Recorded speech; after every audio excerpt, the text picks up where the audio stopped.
আর আজকের ভিডিওটা new married কাপলদের জন্য, যে যাদের নতুন বিয়ে হয়েছে তাদেরকে বলছি যে অনেকে আছো বিয়ের খুব তাড়াতাড়ি কিন্তু মা হয়ে যাচ্ছে, তাদের জন্য স্পেশালি যে একদমই তাড়াতাড়ি মা হবে না, বাই মিস্টেকলি হয়ে যাচ্ছ, কিছু করার নেই। কিন্তু যারা নিজে প্ল্যান করে হচ্ছ বা কারো কথার উপরে কারো কথা শুনে বা কারো কথাতে তোমরা মা হচ্ছ, সেটা কিন্তু কারো প্রেশারে পড়ে মা হচ্ছ, সেটা কিন্তু একদমই ভুল কাজ করবে না। কেন, বিয়ে হওয়ার পরে যে একটা দুটা বছর স্বামীর সাথে যে ভালোবাসার দিনগুলো, সেগুলো কিন্তু খুব মেমোরেবল দিনগুলো, সেটা কিন্তু কখনো ফিরে আসবে না। সেই দিনগুলো যে চলে যাবে না, সেটা কিন্তু পিছে কখনো আসবে না। তো সেই দিনটাই কিন্তু আমাদের চিরজীবন মনের মধ্যে থাকে যতদিন আমরা এই পৃথিবীতে বেঁচে থাকি।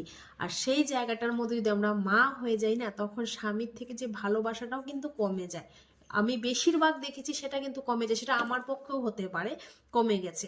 তো আমার এক্সপিরিয়েন্সে আমি বলছি যে মা হওয়াটা মিনিমাম বিয়ের 2টা বছর পরে মা হলে খুব ভালো মনে হয়।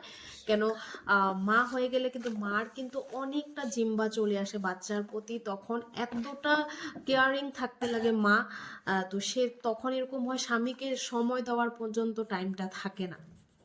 আর আমাদের স্বামীর সাথে যে বিয়ের পরে একটা দুটা বছর যে এত ভালোবাসার টাইমগুলো, সেটা কিন্তু আমাদের হয়ে ওঠে না।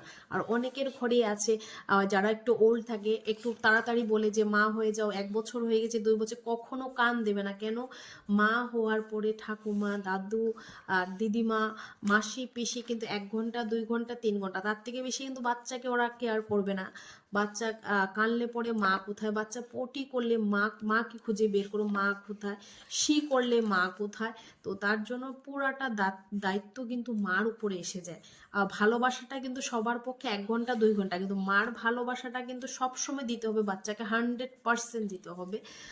তো বাচ্চা যখন একটু হেলদি হবে না, বলবে মা বাচ্চাকে কেয়ার করে না। বাচ্চা যখন দুষ্টামি করবে, বলবে মা বাচ্চাকে সংস্কার দেয়নি, বাচ্চাটা এত চঞ্চল।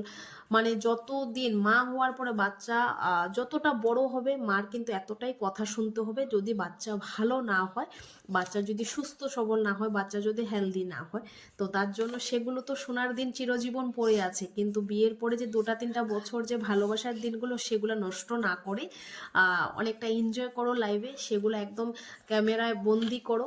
আর খুব আনন্দে কাটাও, যেটা চিরজীবন একটা স্মৃতি হয়ে থাকতে পারে।